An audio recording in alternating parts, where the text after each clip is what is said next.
Welcome back to Benny's Custom Works, proudly supported by Sparesbox. Today, we have our all-new project car. Let's get straight into it. So Gian, I've kind of sprung this one on you a little bit. I bought this off Facebook Marketplace. It was a bit of a spur of the moment thing. I was just flicking around looking at stuff on the internet as you do, and being bored at home, generally you start to buy stuff off the internet, or I do at least. Take a punt what we've got here. Oh, I don't know. Corolla? 70s, no, close. 70s, chrome bumper. Gemini? No. It's not Japanese. Not Japanese, okay. Escort? Close, but it's not an Escort. I wouldn't have a clue. It's can't be Sigma because you said not Japanese. Yeah. I kind of stitched you up a little bit. Oh, oh what? What? It is a Sigma. However, in the 70s, these in Australia were built by Chrysler, so I kind of loopholed you there a little bit, but this is our 1979 GL Sigma. It's I like it. In an awesome burnt orange color. It's quite original car. It hasn't really been modified at all. Trim's really good, except for the driver's seat.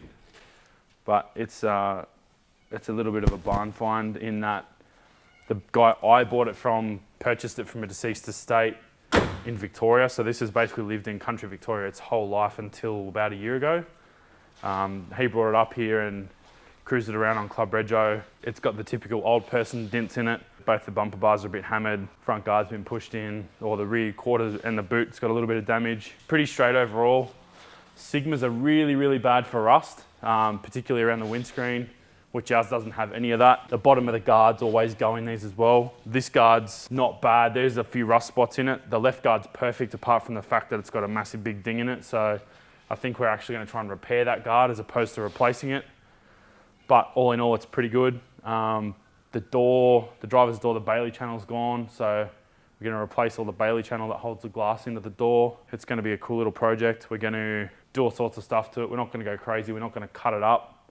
But I kind of want to do a bit more stuff to this.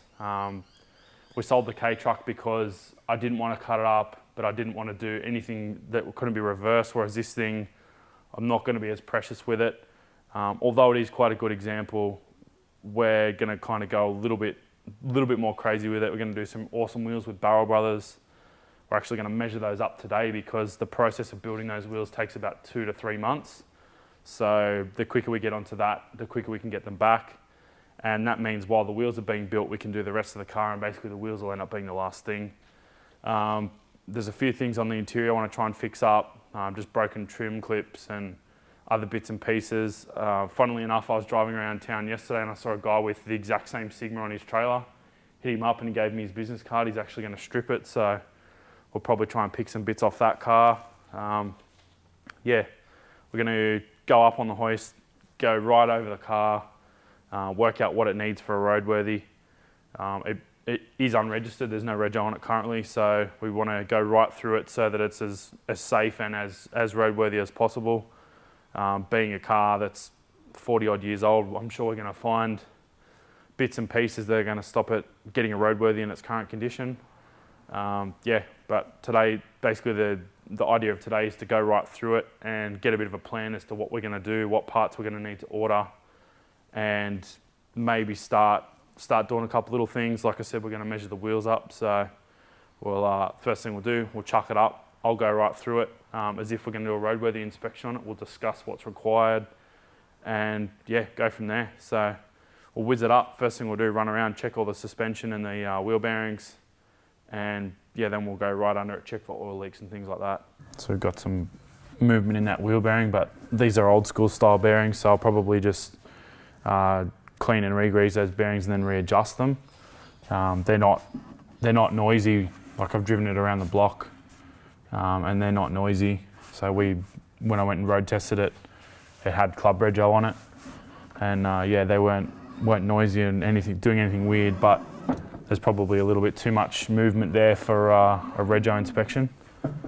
So yeah, I mean you can hear there's a bit of movement there, and they do sound pretty dry too. So which I'm actually a little bit surprised they weren't noisy looking at that. The front shock is leaking really badly.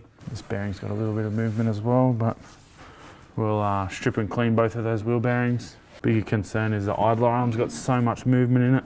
This shock looks all right, but he never changed one, so we'll do a front pair of shocks. Tiny bit of movement there, but I'm not worried about it. This left rear shock appears to have a bit of a leak in it. You can see there's a lot of dust built up that's building up on that shock oil. It's not too bad at this point, but I mean, personally, if I was doing a roadworthy, I'd fail it on that. Same with this shock too. Not terrible, but it's weepy. Someone's had a solid crack at repairing that exhaust, probably a few times. Straight up, you can see got a fair few oil leaks going on here. Before we go too crazy worrying about oil leaks, the best thing's going to be to send it down to the car wash and get them to pressure wash right under it. Being that this guard is so good, I think we'll spend the time straightening it rather than trying to replace it. There's bubbles in this, and I mean, generally you work on the 3-to-1 rule, so if you can see the rust, that much rust, it's going to be 3 times as bad when you start to strip it back and work on it. Like we've got a bit of rust that's actually gone right through here, and we've got all these sort of blisters all the way around this chrome trim, so I'd say we're probably going to replace that section of steel and fix this bit here too. There goes Alan Woody on their dirt squirters. Diff looks good. The tail shaft's fine. Have a feel of the unis while we're in here. Tiny bit of play on that back one. Yeah, all but nothing on the front one.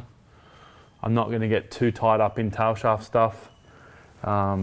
Because I'm planning on changing the transmission and the engine. So I do have a parts car that we've also bought, Surprise Gian 2.0. I've bought a super rusty mid-80s Sigma, which is a Mitsubishi Sigma. Chrysler and Mitsubishi had this weird thing where they changed around 82, I think, from Chrysler to Mitsubishi with a lot of their models. That's another story. So we're going to go 2.6 Astron 2 engine and a 5-speed manual, but we're probably going to retain the auto diff because from what I can find, the ratio in this is a little bit shorter, so it'll make it a bit more spirited to drive on the street. We're going to do some cool sort of budget mods to the engine. We're going to skim the head, we're going to chuck a cam in it, and we're also going to stay carby. We're not going to go injection or any funky stuff like that. Just because I want to do something a little bit different. We always do a lot of fuel injection stuff, we do a lot of turbo and now some supercharged stuff, so I want to play around with a little bit of NA tuning. So yeah, we're going to do twin side drive carbs, and we're going to do cam, bump the comp up as much as we can without touching the pistons or the bottom end. I'm not that keen to pull the bottom end apart unless we have to. We'll give it a good inspection before we obviously make that decision, but first things first is we have to get that parts car from Victoria. It's in the middle of nowhere. So that's going to be a road trip sooner or later as well, which we'll most likely film. That'll be a cool little road trip adventure. And then we'll bring it back, strip all the bits out of it we need, and then we'll most likely just send that one off to scrap because it is pretty bad. So, but going back to this, all in all, it looks pretty good. We've, yeah, we're going to need 4 shocks. The bushes actually look pretty good in the back of this too. They're still nice and stiff, and they don't look perished, ironically. Yeah, they're still quite rigid. The only bushes that are perished are actually the ones on the shocks. When we change the shocks, the shock bushes will be changed. Obviously, they come with new ones. This rear brake line's got a little bit of damage on it, so we'll most likely change that out. It's got a bit of a kink in it. I'd say this diff's actually from another car looking at it. It's a little bit funny, the amount of corrosion that's on this diff compared to everything else on the car. Yeah, pretty confident this is just out of another Sigma, and I'd say it was probably from one sitting on old mate's farm looking at it. Like rust like that generally comes from sitting in long wet grass for periods of time, so yeah, interesting just going through these older cars, seeing what's been done, what hasn't done, what's original. The engine and transit are original. Caster rod bushes there as well. They're a bit perished. Sway bar link bushes. Control arm bushes are good. Yeah, same are good there. Sway bar D bushes are gone. So yeah, we've got a bit of a list of stuff to put together. We'll write a list now and then we'll turn the torch off so no one goes blind. Yeah, we'll write a bit of a list and then we'll jump on Spares Box and see how much stuff they've got in stock for these cars.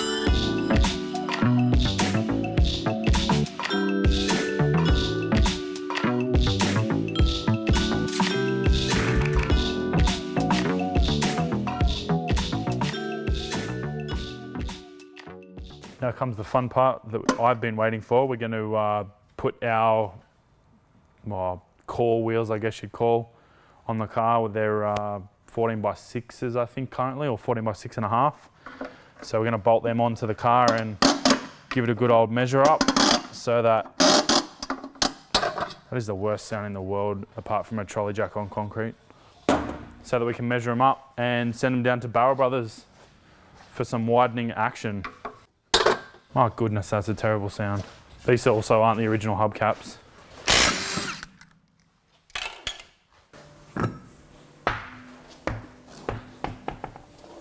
Oh, tyre shine, it hurts my soul.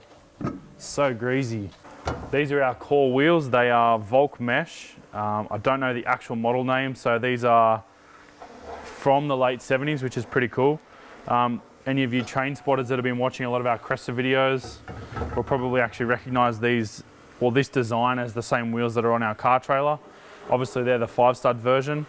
As a byproduct, one of these lips is actually going to go onto one of the wheels on our car trailer, because I gutter bashed one of those pretty badly. So we're going to reuse one of the lips on the car trailer wheels. But yeah, more importantly, these are going to end up on the Sigma. So they're actually 6.5 inches wide currently, but they are a staggered set. So these, that one's not got no offset labeled on it, but this one is a 6.5 plus 20, give or take. And this one is a 6.5 plus 7. So basically that means that the 6.5 plus 7 has a bigger lip on it. So what we're going to do is we'll put the 6.5 plus 7 on the front to measure it, and the 6.5 plus 20 on the back. Basically that means that the rear wheel will have a bigger barrel compared to the front. So even though these are both 6.5 inches wide, they're built from different componentry. So yeah, the higher offset wheel actually has a narrower lip and a wider barrel. So basically, if we were to widen this one for the front, it's going to put a lot more of the wheel towards the strut, which is not what we want. But this is not a strut rear car, so there's a lot more room in the back. So if this wheel ends up being an inch wider than the front wheel, it's not going to be a massive issue. So yeah, we're going to bolt these on, then we're going to put the vehicle on the ground. I've got some rubber blocks that the wheels will sit on so that they're not going to damage the wheels or the floor. And then that'll let us measure the guard offset to the wheel at ride height with some load on it. So if we took measurements with the car in the air, obviously our suspension's not sitting at the angles that it would when it's loaded up. So yeah, we're going to bolt these, just one on the front, one on the back. We don't have to do all 4 corners and take some measurements off it, but we'll bolt these on first, and then I'll explain how we measure it all up.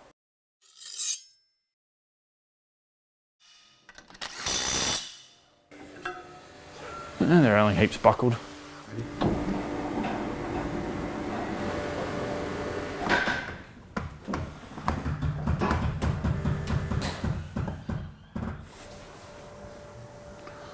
These are the basic bits of equipment you're going to need to measure your wheels. I've just got a bit of aluminium angle. Any straight edge will do, but I had that lying around and it's pretty rigid. Just got a 12-inch or a 300mm ruler, and just the head off a combination square. Anything with a spirit level and a square edge on this side will work, but same thing, I had one of these lying around, so perfect to use that. Super simple now that the car's at rest on its suspension. We have given it a couple of compressions front and rear just to settle it up. So just grab our straight edge, which in this case is a bit of aluminium angle. You want to put your square like that, and then as you rest it against the guard, you want to basically have the bubble in between the lines so that you know that your straight edge is square and vertical off the guard. And then you just take a measurement off the ruler, off the straight edge to the edge of your wheel, which will give you how much more lip you can add to the wheel before it's going to start touching the guard. The only thing I do want to mention is we are going to put a little bit of camber on the front of this. We're not going to go super crazy stance, but we do want to give it a little bit of a tough stretch look. So when we measure this, we're probably going to add ½ an inch to what we measure on that lip anyway. So that'll allow us to tweak it with a camber. The back obviously being a solid axle, we can't do anything with camber or anything like that. So whatever we measure on the back is what we're going to get. So we'll measure the front first. Obviously the wheels are straight. So yeah, looking at that now, we've only got 5mm to the guard. So I think pretty much we're only going to be able to add half an inch to that front lip, which will still give it a heaps tougher look. So they'll end up as a 14x7 in the low negatives, which will be pretty cool for the front. And like I said, we'll add a little bit of camber because at the moment this has actually got a touch of positive camber looking at the wheel. We'll be able to correct that at least with a half-inch lip and a little bit of camber on the front, and we'll sort that out, no worries. And the only thing we have to do with the back is allow for this body mold. We're going to remove this body mold. Obviously, that's not giving us a true indication of where the guard lip is because we've got an extra, I want to say at least 10 millimeters of body mold there. Yeah, it's basically bang on 10 mil. So we'll take a bit of a measurement here, and we've got just under 2.5 inches. So I think we'll try and see if we can get a 2.25 inch lip to just pretty much bring it level with the guard. Sorry, 2.25 inches more than the current lip also. So when we're taking these measurements, we're adding that to the lip size that's already on it. Obviously a 2.25 inch lip won't actually put it where you want it. So yeah, make sure if you're ordering your own lips and building your own wheels, that any measurements you take, you add to the lip, not order whatever you measure, because then basically your lips are going to be smaller than what you want. So to give a rough idea, it's still not mega accurate. We're basically going to end up with a 4-inch lip on this wheel, give or take. Well, 3.5 probably is actually safer. So yeah, I'd say 3.5-inch lip on the back, yeah, and a 2-inch lip on the front. So it'll give us a pretty tough look, I think. The gold mesh are going to suit it really well. We are going to go back with the gold face again. I quite like the style, and I think it really suits the era of the car. So I think they're going to set it off. I had a few other little wheel choices that I was picking between. I even thought about leaving 13-inch wheels on it, but I think stepping up to the 14 will not affect it in any way. It's not a race car. It's not going to go particularly fast. It's going to be a fun street cruiser. So we'll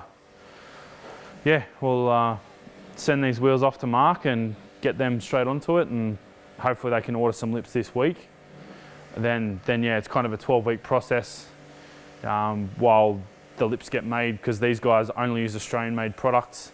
So all of the lips are made in Melbourne and they're sent up. They're machined, and first stage of polishing is done by the supplier. Then Barrel Brothers will actually drill the bolt holes into the lip in-house. And potentially sometimes they also machine the spigot and for final fit for the faces. So then they obviously do all the refinishing. They'll paint the wheel faces in-house. They replace any hardware that's required to be replaced, or clean up the hardware if it's good to go again. So yeah, they do a pretty cracking job. They did the wheels on our K-Truck previously, and they've done heaps of wheel repairs for us off camera. A lot of you guys probably don't know, we also import wheels from Japan, so we've got tons of stock in-house. And Barrel Brothers do a lot of repairs for us on those before we sell them. We don't really like to sell damaged or buckled wheels to customers, so we try and go across as many of the wheels as we can and check them out before we sell them. It's yeah, pretty cool to have those guys on board. They do a lot of cool stuff. They've also done Marty's mirror. They refurbed Moog's Watanabe's for his 240 as well, so there's plenty of wheels to be built. But yeah, we'll chuck the stock wheels back on for now, and I think we'll pretty much call it a day. Wait for our spares box of fun to turn up, which should be here in a couple of days. Then once that arrives, we're going to get stuck back into it, get some suspension work happening, and maybe look at lowering it as well. Just did all the shit talking and didn't even actually do the job I set out to do.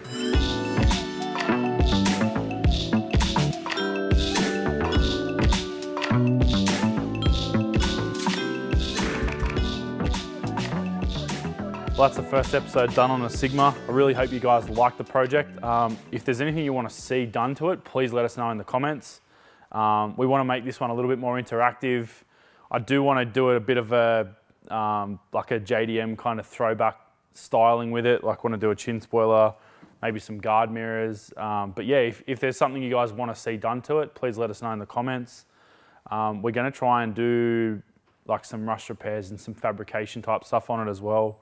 I want to make my own headers for this. It's something I've never done before, so I do want to do that. Pretty excited to get way more hands-on and start making some stuff as opposed to buying a lot of off-the-shelf stuff. But yeah, super keen to get into it. Also, a bit of a merch update. We've now got some Bcw flags. We've gone a little bit smaller than what most of the other guys have done, primarily so you can put them in your bedroom, in your workshop, in your locker at school, anywhere you think you want to hang it up. They're pretty cool. We've just added these to the Bcw shop online, benningscustomworks.com. We've also got all of our other merch on there. If you want to grab something fantastic.